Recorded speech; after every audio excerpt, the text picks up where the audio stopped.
Beruchim haboim. Welcome everyone. We're about to begin Be'ezras Hashem together on Daf Tzadik Ches Amud Beis at the very last line. The Gemara, after discussing at length about the Kroshim, adds now some details. Says the Gemara, bringing a brayse, Tanu Rabbanon, Charutzim hayu Kroshim, V'chalulim hayu ha'adonim. The Kroshim, they were chiseled to make yadois, so that the bottom of the Kroshim would have two parts that would protrude. The chalulin hayu ha'adonim, and the adonim, the sockets, would be hollow, so that the two parts, the yados, will then fit into the sockets. The Brisa continues in regards to the Yirmiyahu, v'niren krosin belulois kichoichovim berakia, and the hooks that would be inside of the loops would appear like the stars in the sky, meaning that the Yirmiyahu had 10 Yirmiyahus, and there was two sets, 5 Yirmiyahus that were sewed together, then were attached with the other 5 Yirmiyahus. And how were they attached? On either side, they had loops that were made out of ticheles, and then they would have the attached loops would be attached with golden clasps. So it would appear like the kochavim in the rakia because of the dazzling golden hooks together with the blue would give such an appearance as if it was then like the stars in the sky. Tanu Rabbanon, the Gemara brings up Brisa, Yiriyos hatachtoinois shel tcheles v'shel argamon v'shel tolas shoni v'shel sheish.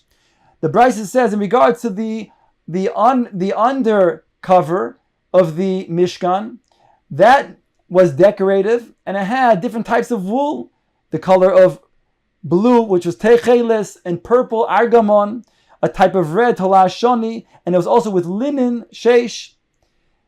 Whereas the upper cover of the Mishkan's covering, called the oihel, that was made out of goat's hair. Says the Brisa the following observation: V'gedoylos chachama shenemra be'elyonos yoysu mima shenemra betachtonos. There was greater wisdom even on the upper cover than on the decorative lower cover. The ilu betachtonos, in regards to the lower cover, Ksiv, it says, "V'kol isha chachmas leiv biyadeha tavu," that every woman with wisdom in her heart, she spun with her hands. And yet, v'ilu be'elyonos, in regards to the upper covering, it states, Ksiv, "V'kol anoshim asher nosa libon oisona bechachma tavu es ha'izim." All of the women that had inspired hearts, nasa libon, it says, they had wisdom that they were able to then be spinning the goat's wool. So the fact that it says nasa libon, it doesn't just say they had chachmas leiv, they had nasa libon oisona bechachma. That implies they had a greater inspiration of wisdom that required for the upper types of covering made out of the izim. V'tanya mishum Reb Nechemia, we bring a brayse in the name of Reb Nechemia. Shotuv bi'izim v'tavu min ha'izim. They would actually wash the hair of the goat while they were still on the goat, and they would actually make the string. They would make the thread and spin it while it was still on the goat's back, which required a tremendous amount of craftsmanship. Only afterwards, then they would shear it off when it was even now a better quality, a higher quality of types of goat's hair.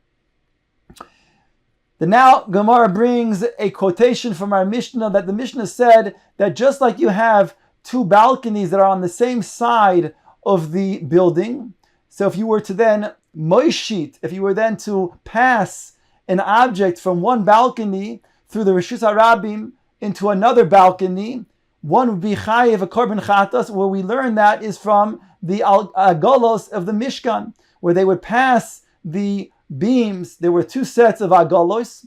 After they would dismantle the Mishkan, they would take the beams and they put it on the back 2 agolos, and then they would transfer it to the upper agolos in order to fill them up. And in between there was the Rishus HaRabim. So the Gemara now brings the following: Omar Rav Mishum Rabbi Chia. Rav said in the name of Rabbi Chia, a statement that we saw in Daf Tzadik Ches Amud Aleph. Agolos tachtehen Ubeineim v'tzideim reshus harabim. Rav says in Rav Chia that the agolos underneath the area of the agolos, as well as the in between the two agolos, including the tzideihem, which is between the walls of the agolos and the outside of the wheels of the agolos, all of that the reshus harabim. Now we explained at length on Daf Tzadik Ches Amud Aleph, the Daf before, that the way that they would, the Gemara had a question, how could this be a Reshus HaRabim that is non-roofed, according to Rav in the name of Rav Chia? To which the Gemara explained that we're talking about when you take two beams of the Yirmiyahu, you take two of those planks, and you would put it on the thickness, and each part of the thickness was 1 amma. So you would then put 1 amma and another amma, 2 beams, and then you make a space of an amma and then put another 2 beams, which would then, those beams would go across the 5 amos length of an agola. Then we explained that therefore, since there's a 1 amma space between the two sets of beams, therefore we have now a Reshus Harabim which is not roofed. So the Gemara now explains, Omar Abayi bein agola la agola kimloi orech agola. Between the two agolos is the space, the same amount of the length of the agola. Ask the Gemara, v'kama orech agola, how much is the length of 1 agola? Answer the Gemara, hey amos, it's a length of 5 amos. So we now establish that between the two agolos is a space of 5 amos. Lamuli asked the Gemara, why do we need a space? Why do we need a length of 5 amos of each agola? Bedalit upalga sagi, 4.5 would be sufficient. After all, the way we just explained, if you're putting the planks, the kroshim, on the thickness, and each thickness of each plank would be 1 amma, and you put 4 of them, you put 1 and then another 1, and then a space, another 1 and another 1, so you have 4. So 4.5 would be sufficient. Granted, we can't put 5 because we said that you need some space for the hooks on either side. On the outside of the first two, they're going to be flush with each other, but on either outside you have these rings. So you can have then 4.5, which should be sufficient for these four krushim. Why do we need a length of 5 amos of this agola? Answers the Gemara, ki chuku kroshim. The Gemara is saying that if we wanted to then load the agolos, when it be on the width instead of the thickness, we know the width of each keresh was 1.5. So we'd put 3 of them on the agola. That would come out to be 4.5. So therefore that would be too tight on an agola that has the length of only 4.5. Therefore we need a length of 5 amos.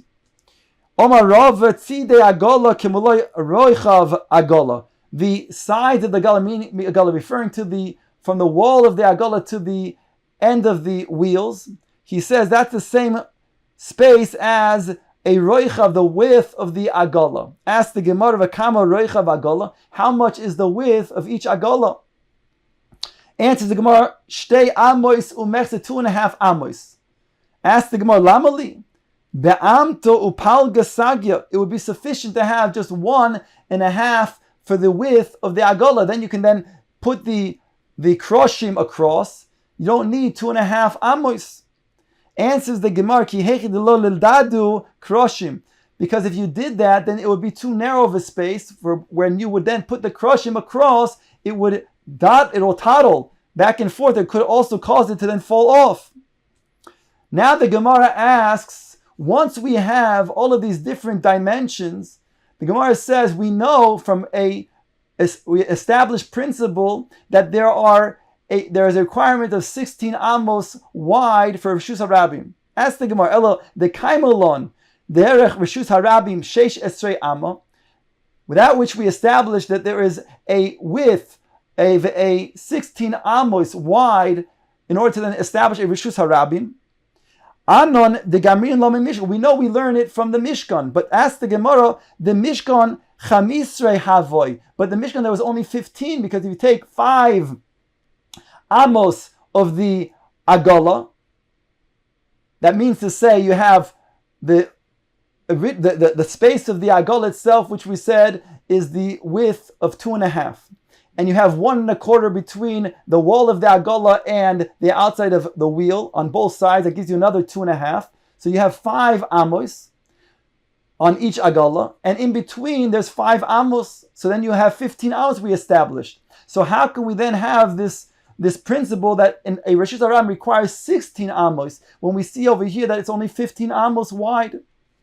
Answers the Gemara, Amta Yisera Havoy Dahava Koi Ben Levi. We need an additional amma for the Ben Levi to then stand in order to then maneuver in the event that one of the krushim were to then slip off and fall, then he'd be able to then reestablish it. If one of the krushim were to then become slip off and he'll then almost fall, he'll be able to then get it back so that it's going to then fit nicely on the agala once again. So the fact that it's not disaligned, he then checks it all of the time, which we got, whereby we need an additional amma. Thereby we get an entire space of 16 amos altogether.